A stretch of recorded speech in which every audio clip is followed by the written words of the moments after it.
guys that thought, you know, all these government conspiracy and UFO buffs and things like that were complete lunatics.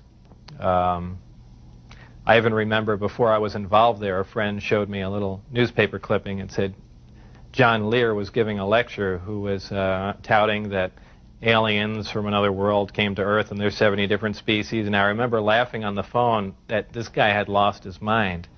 And I was also under the impression that, you know, boy, the government's all for the people and they, you know, they're out here to protect us and all that. You know, after the experiences I had there, everything is completely turned around. You know, the government is doing everything but looking out for us. I mean, the only thing they're looking out is for themselves.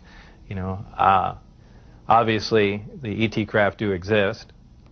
Something had to build them, so there must be aliens. And since there are and the craft are there must be some sort of factory and an entire civilization somewhere. And if in fact that is true, and it apparently is, then there must be others. Actual crafts and technology from another world. And that's probably the most important event in history. It kind of moved from science fiction into reality in my mind. And it really just, I guess, opened my eyes. The big thing is whether or not we can duplicate them.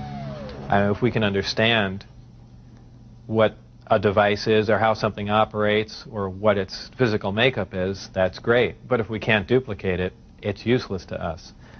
So there's really two phases to the project going on there. It's understanding what we're looking at, and then once we understand it, is can we duplicate it with earthly materials and earthly technology. And, you know, unless we've got a handle on both of them, all that technology is useless to us. And if it turns out we can't do that, all we have is one single prized possession that we have to take care of, and that's it. After all that's been said and done, would you do this over again? What would you do differently? I would probably have played along for a longer time. I would like to have known a little bit more about the technology and probably kept quiet if I could have. And possibly never have said anything.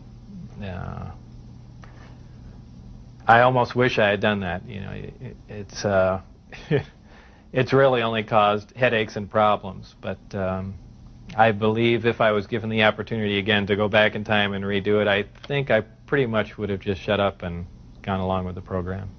I would have much preferred that instead of the Navy or whoever it was that hand-picked a few renegade scientists here and there, that they turn it over to some more qualified people. Obviously, I was not the most qualified person on propulsion or field propulsion or anything of that sort. I was just some guy. I mean, they could have picked, I could have named 10 or 12 other guys that were more qualified than me.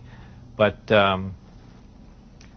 you know, if they turned it over to the scientific community and not just a couple guys here in the United States, I mean, you need a large group of people in a large lab to research what's going on there, not a little quiet installation. It's the security itself that prevents them from getting anywhere. I mean, they never do work hand in hand. You can't have a military mind.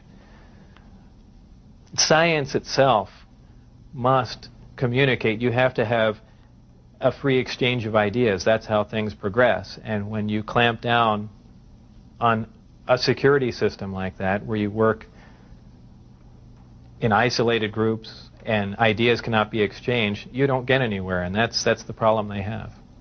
What does the future hold for Bob Lazar? Well, I'm not